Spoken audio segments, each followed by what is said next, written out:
Toby, how Wow, are you? good. That was really cool intro. I officially missed downtown. I need to go. Yes, I feel like every single time I see it, I'm excited about that intro. Well done, Dave, on that. Many Yeah. hours, I'm sure, of putting that together. Yeah. Welcome back to Labs Live. We haven't been on for a month. I guess that's just our normal cadence. But today is going to be a great episode. We're talking about recruiting, how we approach it to hire great software development teams, software developers, designers, delivery leads, QEs. I mean, you name it. Our talent specialists are joining us today, and they do a great job of getting out there, connecting with candidates, working them through our process, and overall just finding really great people. Because, right, Toby, at the end of the day, it's not just what you know or what your skill set is. It's about just finding really great people. Yep. And that's what kind of how labs have always worked is like when you just find great people, they are able to like learn new things and be great. All right, some housekeeping stuff. Other than one thing, Alex already said it's a great city. That's an actual fact. Thank you, Alex. Um, uh, you can go to our YouTube channel. Maybe you're watching there right now, but subscribe. And then if you go to LinkedIn, you can follow us there. And Mhm. then Instagram, we've got a ton of great Instagram content right now, specifically around stories, day in the life. I don't know, Toby, if you've seen them. Diana's I have. It's thrown very together these day in the life. I watched the one of Han, one of our UI UX designers, and it was fantastic. yeah, So I if you watched get a Rift chance, go his check. own too. It was really cool, like going through the whole day and different types of stories. It was really nice. We need one for you, Toby, so we can just see every property that you go to throughout the day, so we know exactly where you are. I think that would be Ah, fantastic. that would be fun. Sign All me right. up. All right, fantastic. Okay, all right. Let's stop. Let's get right into things. I'm going to introduce our talent specialists. We have three of them joining us today. They make up a phenomenal team. Nicole, Pedro, and Rowan. I'm going to bring them in now. Hello, hello. How are you all doing? Hi. Hello. All right. So let's kick this off with the current market that we're in right now. We went through um, a very interesting time in 2020. I think we went through some freezing when it comes to hiring, and I think we're in just the opposite of that right now. The market's a bit wild. What are y'all seeing out there? Yeah, we've definitely seen a lot of companies, I mean, Detroit Labs included, but this year I think everybody was like, okay, we know that our people can be remote and be productive. So we don't just have to pause hiring or lay people off. In fact, let's ramp up and double what we did like we normally hire for every year. So it's been really interesting and exciting to see so many opportunities open up out there for people in the tech field.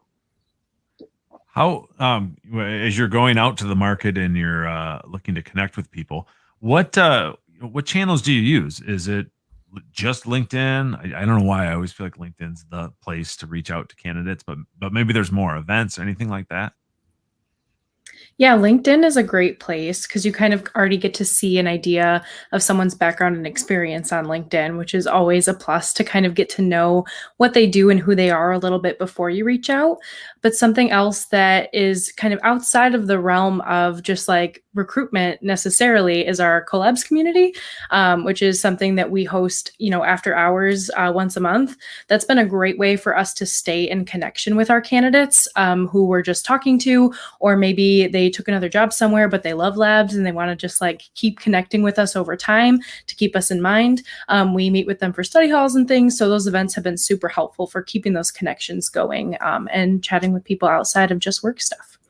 Yeah, and I like from the developer side of you, and like you understand like they probably get a lot of messages from like talent specialists, headhunters, recruiters, all the things. So like what kind of things do you like do as a team to like stand out from the crowd, because the crowd is really big.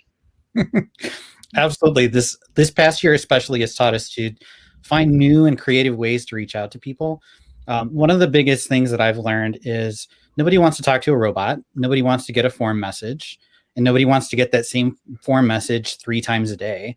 So really trying to personalize what you're doing when you're reaching out to people. You'd mentioned LinkedIn, Sales Navigator, things of that sort. That's great to reach out to people, but also just like really trying to tailor it to what a person is interested in. If they want to know about jobs for the future, absolutely, we can talk and keep up our conversation for not just right now, but down the road as well. But really keeping track of what somebody might be interested in and speaking to that.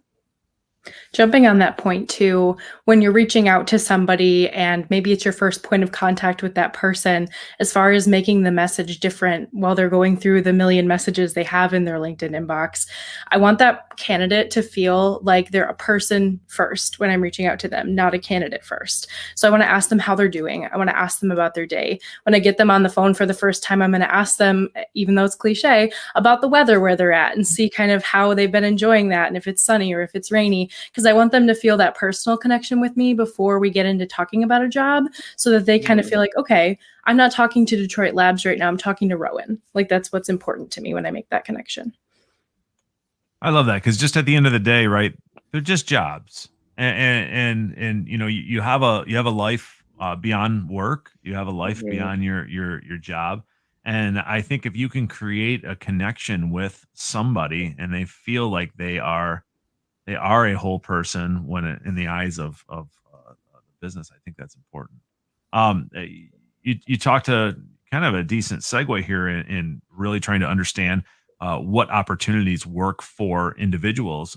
So at Detroit Labs, we're in a interesting situation where we have a number of opportunities, right? We have tech stacks, we have different clients, we have services, then we have onsite. We're integrated with the client. So I really think that at the end of the day, it's like this massive bucket of different opportunities, some similar and some just radically different. So, you know, when we were talking about this before, Nicole, I'm going to jump over to you because I thought this was just a really, really interesting way of putting it. You gave me a real estate agent metaphor, and you know, explain that for everybody, because I think it's a great way to look at this. Yeah, definitely. This metaphor sort of came to me this past year because we do have so many different opportunities at Detroit Labs, and that's, to the talent specialist team, one of our favorite parts, because we're not just trying to shoehorn every developer into a role because we need to fill a role. There is a ton of opportunity. And so I like to think of the way we work is, you know, we meet our candidates, we do our first interviews. Once they're great, what we really try to do is learn from them very early on what sorts of things they're interested in, what sorts of projects, what sorts of industries, what sorts of team sizes, remote, in an office, like anything you can imagine that deals with your work. And then as the talent specialist team, we know about probably 20 jobs at a given time across services and onsite. So we can actually go then and have a call with our candidate before we're just submitting them to every role and saying, hey, I've got this role with this automotive company. I've got this role with this. This is this. And letting them decide which opportunities they'd like to be submitted for, pursue, almost like a real estate agent. They're going to show you 3 or 4 houses based on what you said you're looking for in your next home. Your job's kind of your home from 9 to 5 in most cases, and letting them really be the one to decide what the right opportunity. And if it's not one today, chances are we'll have a new one next week, and being able to keep in touch and let them know about the things that are really important to them. Yeah, and Nicole too, like in our conversations, you've shared a lot about like people who you've had conversations, and even like sometimes 6 months later, 7 months, 2 years later, because you're constantly thinking about like their interests, what they like, and then they eventually like find a role that is like perfect for them. So sometimes it happens so quick, but that real estate agent thing is like sometimes you're looking for a house and you don't find the right one, and you don't force it in, and you just kind of just wait it out, and then the perfect one eventually comes through. Yeah, it's really, thanks, Toby. I think it's important to take good notes about your candidates and what's important to them. And, you know, just because you're not looking for a job today doesn't mean you're not going to want one in 6 months or a year. And so being able to follow up. I mean, I literally have one candidate, we've been talking for 3 years. Once a year, I send him an email that says annual check-in. How you doing? He's like, I can't believe you're still doing this. And I'm like, are you still doing this since we last chatted? And all that. And it's, yeah, it's because that person was fantastic. And I want them to get a feeling that they're not just a number or a candidate, but that I genuinely want to work for them and help them in their journey, in their career path. That's awesome. It speaks volumes that after 3 years doing an annual touch-in and or check-in, and they're answering your email. I feel like just getting an answer to any email in general is a challenge, whether it's recruiting or whether it's sales. So I think that's a testament very much to the rapport that you all are building and the connection that you all are building on an individual level with these candidates. So once you've identified a potential opportunity, you're a real estate agent, you've said, you know what, this person, they're going to love this React job integrated with this company, company X. And as a real estate agent, you're presenting that opportunity similar to how real estate agents present Tobi with many real estate opportunities as a mogul. And how, like, maybe talk me through a little bit of the actual process. Once you've identified something and once you bring them into more of the tactical process, maybe walk us through that. Yeah. Ro or Pedro, you want to take that one? Since I just talked a bit. I think Pedro's got it. Sure. So at that point in the process, we've already determined that they're going to be a great addition to any team that a person would be part of, be it services or on-site. And one of the things that we really want to make sure is part of the process is preparing the candidate for potential interviews.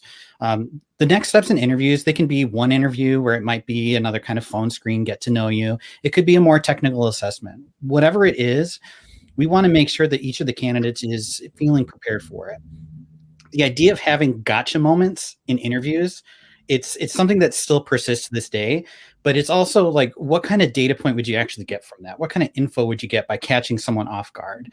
That doesn't really feel like good information. It doesn't really feel like something you'd want to have on display for really anybody and any experience for applying for roles. Mm-hmm. So being very transparent about the process, being very open and making suggestions for how you can prep for those types of interviews, be it in front of other team members with Detroit Labs, be it in front of a client. That's something that definitely we want to make sure everyone is prepared for. And going back to what Nicole had mentioned earlier, this isn't about shoehorning somebody into a particular spot. It really is about ensuring that it's the best position for them at the right time. I think that's something that makes us stand out so much, because I've never heard of another organization helping to do interview prep with their candidates, or even necessarily sitting down to help them rework a resume to make sure that it looks just perfect to help them get that dream job of theirs. I think that's something that sets us apart, because we take the time out to do those things for our candidate, not because we want them to get the job necessarily, but because we want them to be successful. We want to give them those building blocks to help that success happen. That's something I really enjoy about doing this work too. Yeah. Go ahead, Nicole. Sorry. To add on to that, I've had the opportunity to sit in on interviews with some other companies as well as our own, and then our Detroit Lab Services ones. And for years, I always just had this thought in my mind, like, yep, you just schedule the interview, a candidate shows up, even being the candidate, and I'm just expected to improv answers that I don't know what you're going to ask me. But one thing that I've seen that I love that we do at Services is we send candidates the questions they're going to be asked ahead of time in their interview. We send them the homework to and what they'll be asked. The talent specialists are doing that with a lot of our on-site clients as well.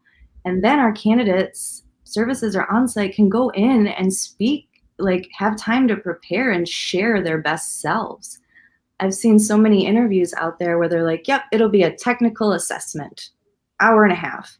Candidate shows up, maybe the first 30 minutes is, let me ask you a bunch of technical questions, fire them at you. Okay, now can you pull up an IDE and we're going to have you do this live coding assignment. and the candidate's never seen it. So they're trying to literally read requirements while 3 people are staring at them, figure out how to build a thing, and then live code. It's like, who can do that? Like, I mean, I'm sure some people can, but like, how could you actually show what you're actually capable if you're reading requirements in front of people staring at you for the first time? Sorry, that was a tangent, but that's something that I feel very passionate about lately, is allowing people the time and space to come ready to show you what they can do.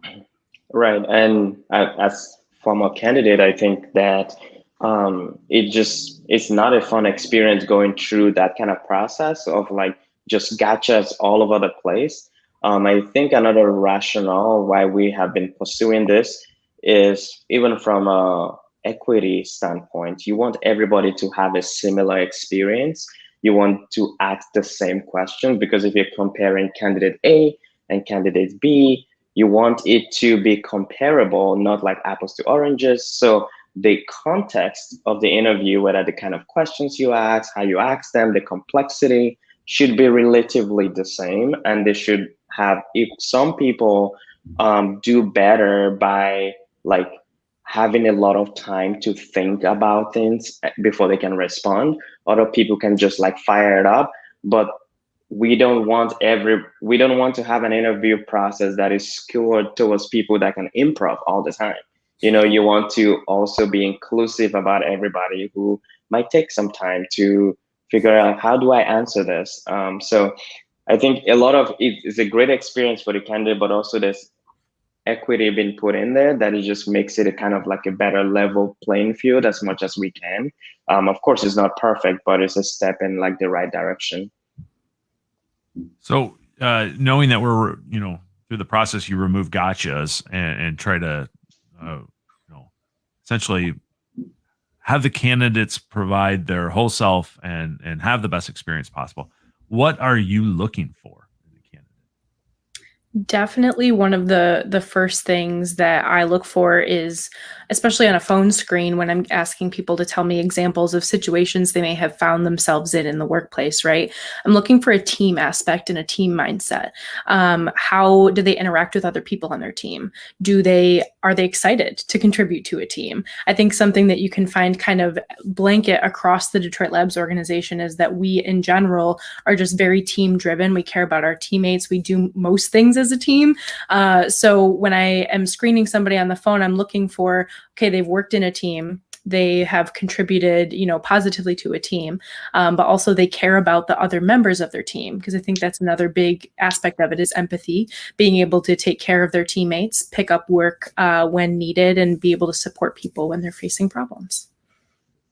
Yeah, definitely with the interview process, there are some things that are different, and I've learned that it's good to kind of present it to your candidate, saying, my next few questions maybe not sound super technical. You can be as technical as you like, but I'm really looking to see if through our process, if a candidate does appreciate feedback, if they take pride in their work, if they have those accomplishment moments that they keep track of, and if they would want to work with teams that value those same things, especially with considering not so much being much of a culture fit, but a culture add. I really, really appreciate that kind of idea. In a previous role, I worked with new hires, and during the onboarding process, you talk about values of the business and of the company. And all the time when you'd have a new person, there'd be this nervousness of, I think those things are important, but I don't know how I fit into that. And one of the important things I learned is that with each new team member, they're bringing their own experience. They bring their own values and their own little bit of culture. And that changes your teams, that changes your company in subtle ways for the better. And it's much more about, if we identify those same things between us, between the candidate and the values that a company has, then it's going to work all the better if they're able to contribute to that instead of trying to force them to be a puzzle piece to make them fit. Right. Yeah, I like the culture add versus the culture fit. I mean, culture fit assumes it will always be the same. Nothing will change. Everyone brings something different to the table. And that's what makes a great company great. So early on, well, actually throughout the whole thing, right, we've talked about building a rapport, and now we're talking about, the process and what you look for. how do you make sure that you keep that connection with that person through what I'm guessing is not a one day type thing? I'm guessing this takes place over the course of a few days, maybe a week, maybe 2 weeks, as you're working around schedules and things like that. I think that a big piece of this comes into like checking in pretty frequently with your candidate. As soon as you get an update about the status of their application and where they're at, as soon as you hear back about a tech interview, you're communicating that information to them. Another big piece of that for me is finding out what communication my candidate prefers. So if they want me to send them an email and they don't want me to call them, I'm going to do that. If they'd rather talk on the phone, that's awesome. I've given candidates my cell phone number so they can text me if they have questions. It all just depends on what they're kind of looking for, and catering it to the experience that they're looking to have, I think kind of builds that trust and lets them know like, hey, I'm looking out for you. I heard this information just now. I'm relaying it to you as soon as I heard it. So keeping that communication going is always super important. Yeah, it's always a best practice to keep the door open for anything that might happen. This week, I've heard back from a couple people I connected with a few months ago that are interested in positions, which that's fantastic. I won't say that's because of my sparkling message skills on LinkedIn, but just that they understand. Just because if an interview didn't work out the way that we thought it would, that's okay. We can rework our approach on that. We can rework those interview skills if we have to. But at the end of the day, I'm still the talent specialist for them. And that's the awesome part of it, that each of us can still continue those relationships. If it doesn't work out today, totally fine. If the opportunity isn't here today, that works too. Just making sure that you are leaving the door open to pick back up a conversation down the road. Something else I want to add there too is just that I feel like of all these things we're talking about, this like keeping your relationships up with your candidates, building that rapport, all of that, we see it pay off too, which is like the most rewarding thing in the whole entire world. And I had a candidate who I had the pleasure of making an offer to last week, who before we hopped off the phone was like, can I just say something to you before you hang up? And I was like, yeah, of course. And he was like, I just really think that every recruiter should model what you're doing at Detroit Labs, because this has been an incredible experience for me. It's been so smooth. The timing has been great. I've known what's happening at every step of the process. And hearing that feedback is like, okay, like everything that we're doing, everything that we just talked about, it's making an impact, it's making a difference, and it's working. I mean, it's wonderful that you say at Detroit Labs, but in reality, it's everything that you all as talent specialists have put into this, and the energy and relationships that you end up building with people. Quite honestly, it probably has absolutely nothing to do with Detroit Labs as an entity, and almost entirely to do with what you bring to the table, and that's fantastic. And one of the things I'm going to go on a minor tangent here too, similar to Nicole earlier, and I think Nicole's heard me say this probably a million times too. So we were all.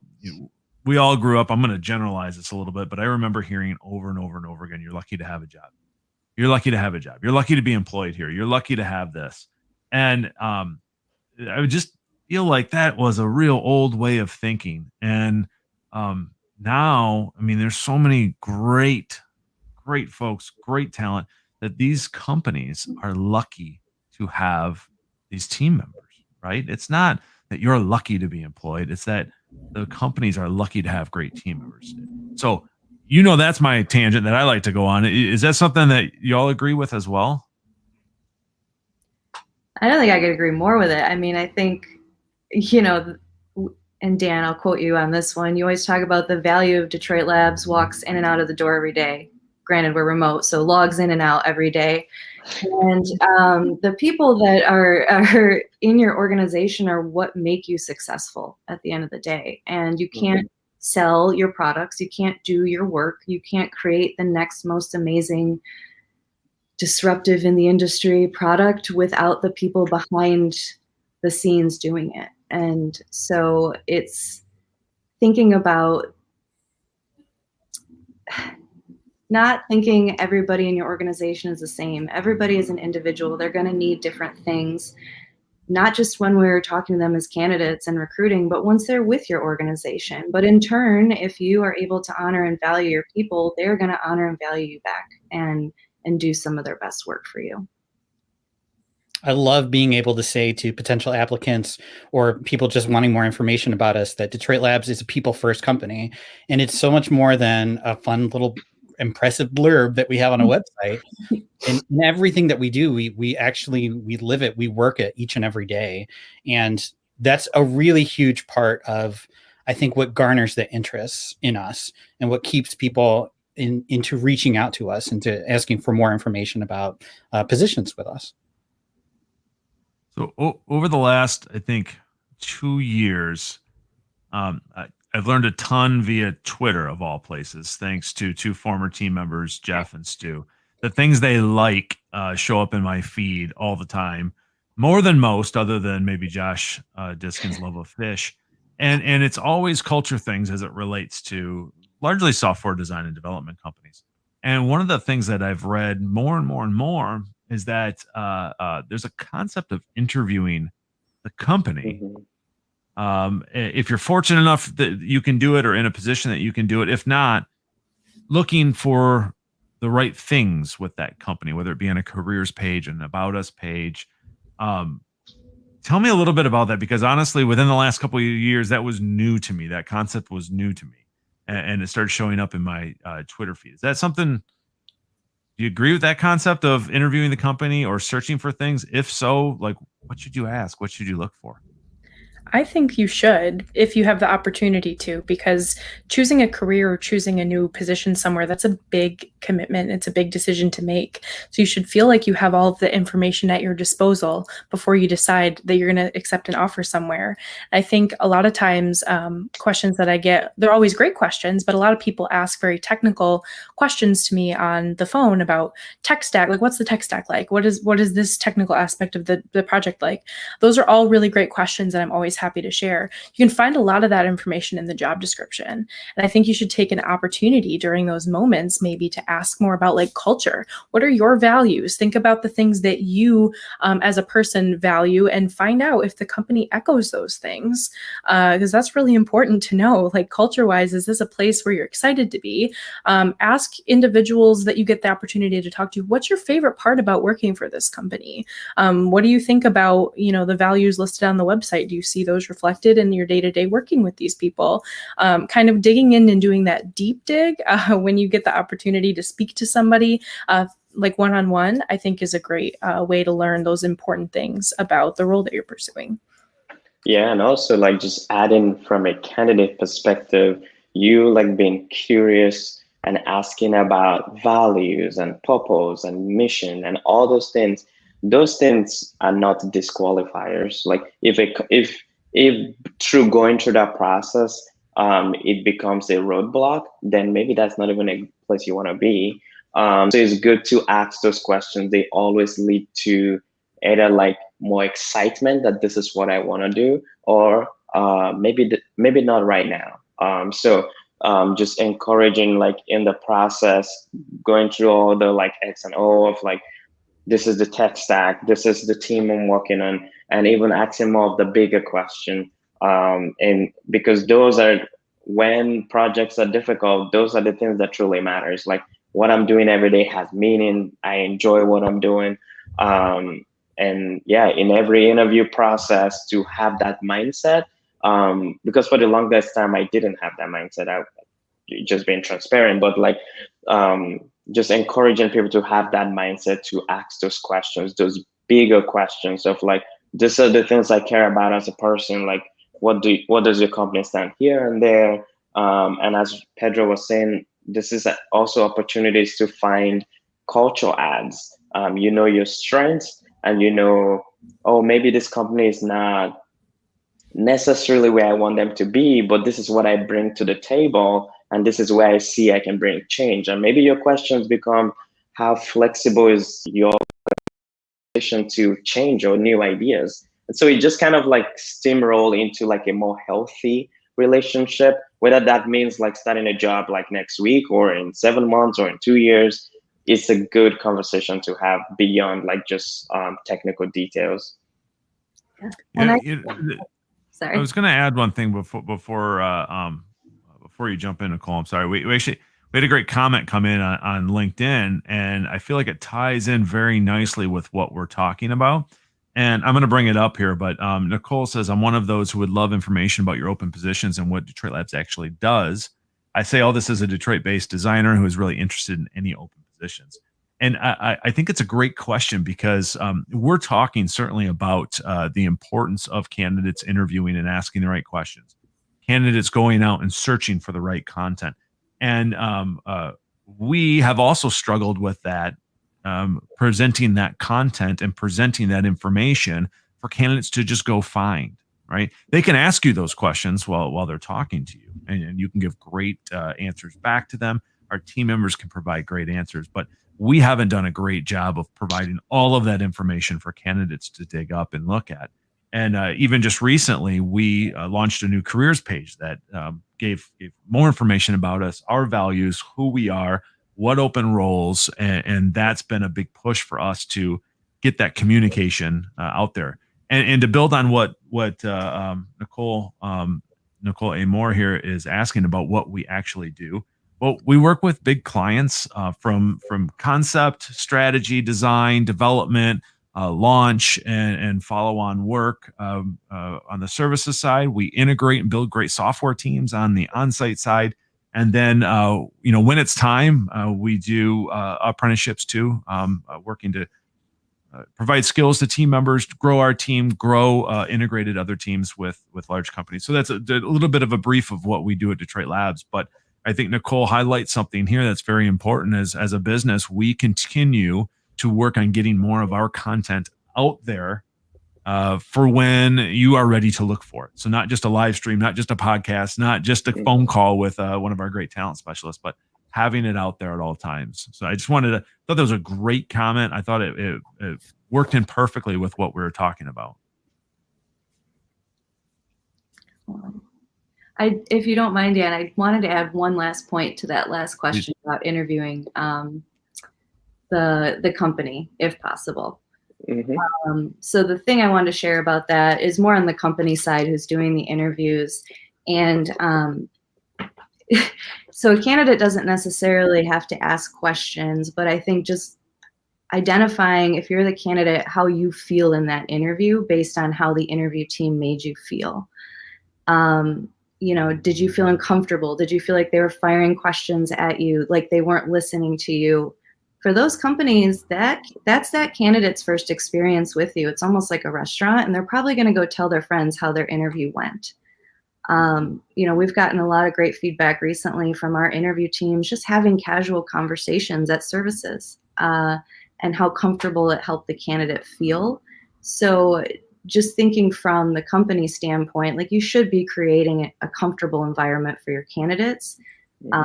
Because if they're feeling like that first interview was really like intimidating and gross, that might make them feel that's how it is to work at your company. So that's the only last point I had on that, is just in addition to asking questions, take a moment and identify how you're feeling through that process. And I think that'll guide you a little bit in your decision. Awesome. All right. So as we kind of wrap things up here, knowing that at Detroit Labs right now, we happen to have a plethora, do you like that word, Tobi? Plethora, a cornucopia, maybe, of open opportunities right now. Different skill sets, different roles, different clients, integrated or within services. So there's a lot of different roles that are out there for someone looking for career opportunities. And looking for this type of partnership that you provide through this. How can they reach out to you? What is the most efficient way for them to get a hold of you? I think applying is number one. If you see something that you want to pursue, of course, apply. We can get in touch with you. Another big thing, and I'm kind of biased, I bring this up a lot, but collabs is an amazing opportunity to talk to us about these open positions. Collabs happens once a month on the last Wednesday of every month. Because of COVID, we're hosting it in our Discord server right now. If you want to see what the community is all about and see some testimonials and stuff, it's detroitlabs.com/collabs. But Nicole, myself, and Pedro, we attend those events, and we will be there to network with you, to chat with you. can pull you into a one-on-one meeting if you want and tell you all about all the opportunities that we have available at labs. And from there, if you want to, grab our emails and stuff like that, we can totally give those to you. But that's a great opportunity not only to meet us, but also to meet a bunch of the actual employees at Detroit Labs on the dev side, because they come to mentor at our events. So if you want to hear about like a day in the life from somebody who is a dev at Detroit Labs, that's a great way to meet those people and kind of get a feel for who we are and what we do. Yeah, one thing I wanted to add as well, I think Nicole was talking about this pre-show, is like a lot of people are like at their job, like whether passive or like in terms of like, it's not bad, it's not great, and it's just kind of there. But also just want to encourage, like, we've heard a lot of feedback of like going through this kind of apply an interview process and then finding out midway like, oh, maybe this is something I should actually do. So you might not be actively like looking for a new role. Maybe you're just curious about what collabs is like.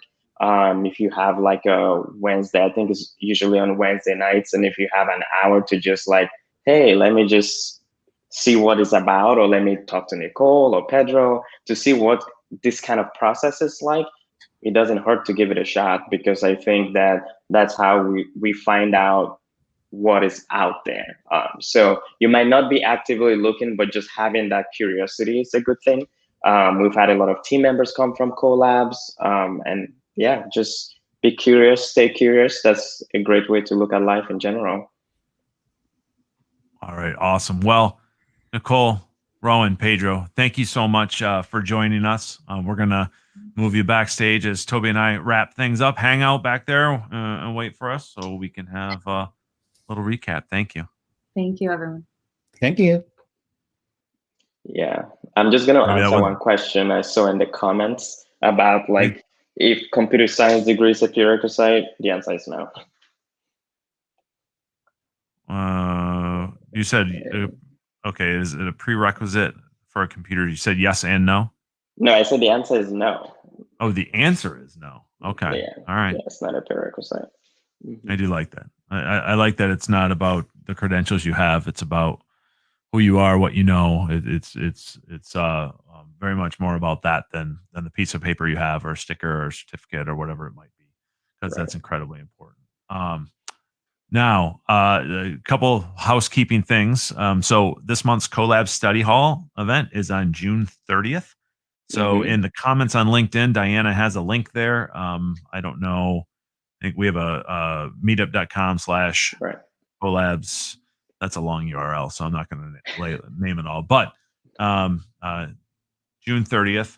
Also, if you're looking from a career standpoint, detroitlabs.com/careers. That's our brand new careers webpage. Thanks to Dave and Diana and many others that helped with that. Aaron, Erica, getting all of our great content up there for folks to go and read a little bit about us and some of the open positions that we have. So, any parting words before we get wrapped up here, Tobes?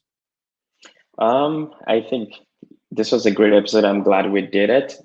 Just when I think about like the things that stood out, like with almost every other topic, it almost always comes down to like just people and like relationship building in general, if you want to put it. So I'm glad we were able to do this episode. Nicole, Pedro, Rowan, they are great. I get to work with them very often, and I've learned a lot of stuff from all three of them. Awesome. Well, Nicole mentioned my favorite phrase, which is the value of our company walks in and out of the door every day. I don't think you can attribute that to me necessarily. I think either Paul or Nathan taught me that early on.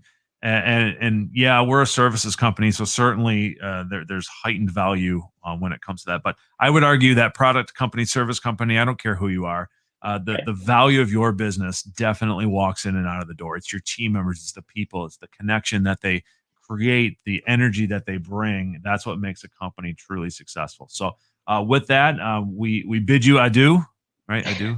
Adieu. I think, yeah, that's. Tobi, I had a plethora of new words today. A plethora of new words. Okay, everybody, have a great day, and we'll talk to you later.